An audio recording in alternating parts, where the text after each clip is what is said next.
जब सरकार और उसके तंत्र से सारी उम्मीदें खत्म हो जाएं, तो जनता के सामने कुछ ऐसी ही नौबत आती है।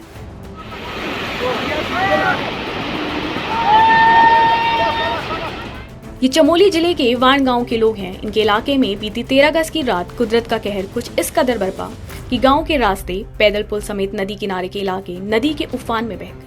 इनके इलाके में गांव तक पहुंचने के लिए एक मोटर पुल भी थी। यह पुल इनके लिए पैदल आने जाने समेत आवाजाही का एकमात्र जरिया था, और वह भी दैवीय आपदा की भेंट चढ़ गया। लिहाजा अब गांव के लोगों के पास गांव से बाहर निकलने का कोई रास्ता नहीं था। अगर गांव से बाजार तक पहुंचना जरूरी हो तो उफनती नदी को पार करना होता, जो कि मौत को दावत देने जैसा था।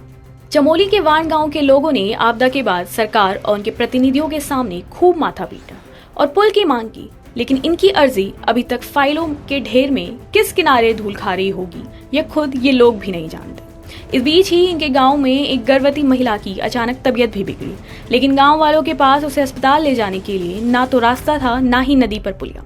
सब तो आपदा में बह चुका था। अपनी इस मुसीबत को अधिकारियों को, स्थानीय जनप्रतिनिधियों को बताने के बाद भी जब कोई नतीजा नहीं मिला, तो गांव के लोगों ने अपने हाथों में ही कमान ले ली और नदी पर पुल बनाने चल पड़े। यहाँ पे 13 तारीख को जो है दैवीय आपदा आ गई थी, और ये हमारा जो है लाट कर्जन रोड है। यहाँ पे परसों एक पुल भी था हमारे यहाँ पे, वो पुल भी बह गया था, आधा अधूरा रह चुका है। परसों 20 तारीख को यहाँ पे माँ नंदा की डोली आनी है, और यही रास्ता जो है हमारी माँ नंदा देवी का है, क्योंकि हम दूसरे रास्ते से जो है माँ नंदा की डोली नहीं ले जा सकते हैं। 20 तारीख को हमारे गांव में माँ नंदा देवी का पड़ाव है, रात्रि विश्राम है, और जो ये छोटी लोग जात के नाम से जानी जाती है। यहाँ पे जो है भारी वर्षा के कारण रास्ता सारा टूट गया था। यहाँ पे शासन प्रशासन भी आया था, एसडीएम साहब भी आए थे, सारे विभागों के तमाम लोग आए थे जो निरीक्षण करके गए हुए हैं। सारे चमोली जिला में आपदा आई हुई है, और इसी वजह से हमने आज जो है यहाँ पे सभी ग्रामीणों ने मिलजुल करके इस रास्ते को बनाने की सोची। आपदा की मार झेल रहे चमोली के इस गांव से मां नंदा की यात्रा होनी है। ये गांव मां नंदा यात्रा का अंतिम पड़ाव है, लेकिन जब गांव तक पहुंचने के लिए पुल नहीं है तो कैसे ये यात्रा सफल हो पाती। लिहाजा लोगों ने खुद ही पुल बनाने का बेड़ा उठा लिया। गांव की महिलाएं, पुरुष, बच्चे सभी जंगलों से लकड़ी के बड़े बड़े गिल्टे ले आए और पुल बनाने लग गए। लेकिन तब भी यहाँ के स्थानीय जनप्रतिनिधियों की नींद नहीं जागी।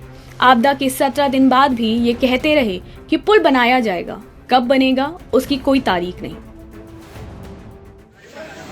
वाण में जो हमारी 13 तारीख को जो आपदा आई, उसका मैंने इसके लिए यहाँ पर निरीक्षण किया। मेरे साथ तहसील प्रशासन से और PWD से, सिंचाई विभाग से अधिकारीगण आए थे। सभी लोगों ने यहाँ पर जो नुकसान हुआ है उसका जायज़ा लिया है। ड्रोन मैपिंग यहाँ पर कर दी गई है। आगामी जो हमारी लोग जात आनी है यहाँ पर, जिस प्रकार रास्तों की यहाँ पर सारी टूट फूट हुई है, कटाव से पूरा नाला काफ़ी स्पान में यहाँ पर आ गया है। निश्चित रूप से जैसे हमारी सड़क खुलती है, यहाँ पर जितने भी हमारी लोग जात नंदा राजात का जो मार्ग है इसको व्यवस्थित कर दिया जाएगा।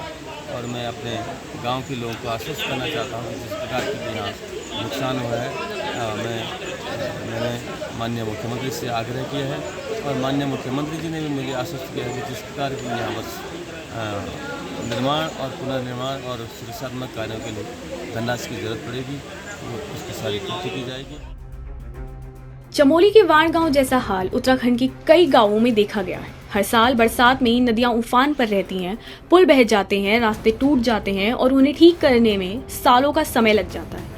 लेकिन इस देरी और लचर व्यवस्था से आपदा प्रभावित लोगों को कितनी परेशानी होती है, ये सरकार और नेताओं को बिल्कुल भी एहसास नहीं है। उत्तराखंड तक के लिए चमोली से कमल नयन की रिपोर्ट।